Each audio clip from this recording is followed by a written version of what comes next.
ஆயிஷா அம்மா சொன்னார்கள், அதுதான் அந்த நிமிடம், அதுதான் ரசூலுல்லாஹ் எனக்கு சொன்ன நிமிடம். என்ன சொன்னார்கள் தெரியுமா? நபிமார்கள் மரணிப்பதற்கு முன்னாடி நபிமார்களிடம் மலக்குல் மௌத் வந்து கேட்பார்களே, இப்பொழுது ரூஹை எடுக்கவா, நீங்கள் துனியாவா ஆகிராவா, இப்பொழுது மறுமை வாழ்க்கையை தேர்ந்தெடுக்கிறீர்களா அல்லது இப்பொழுது இன்னும் துனியாவில் வாழ்கிறீர்களா? பெருமானதை தேர்ந்தெடுத்தது தான் அந்த சப்தம். அல்லாஹும்ம ஃபுர்ரஃபீகில் அலா, யா ரப்பே உயர்வான தோழர்கள். ஆயிஷா நாயகி சொன்னார்கள், பிற்காலத்தில் என் மடி காலியாக போவதை நான் உணர்ந்தேன்.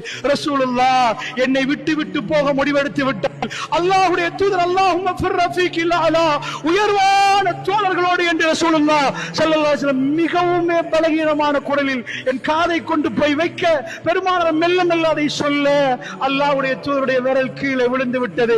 3 முறை சொன்ன ரசூலுல்லாஹ் என் மடியிலே சாய்ந்து விட்டார்கள். மாத்த ரசூலுல்லாஹ், மாத்த ரசூலுல்லாஹ், ரசூலுல்லாஹ் மௌத்தாகி விட்டார்கள், ரசூலுல்லாஹ் மௌத்தாகி விட்டார்கள் என்று நான் சொன்னேன். அல்லாஹ்வுடைய நல்லடியார்களே, ஒரு கணவன் மனைவியுடைய பிரிவு இஸ்லாமிய குடும்பத்துக்குள் இப்படி. அல்லாஹ்வுடைய நல்லடியார்களே, எந்த கொள்கை உங்களுக்கு வேணும் என்பதை நீங்கள் தீர்மானித்துக் கொள்ளுங்கள். இஸ்லாம் என்பது என்ன என்பதை நீங்கள் தெரிந்து கொண்டால் இதை நீங்கள் எல்லா நேரத்திலும் இஸ்லாமோடு வாழணும் என்று நினைப்பீர்கள்.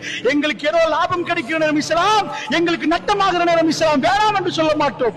எல்லா நேரங்களிலும் இஸ்லாம் இஸ்லாம் இஸ்லாம் என்று வாழுவோம்.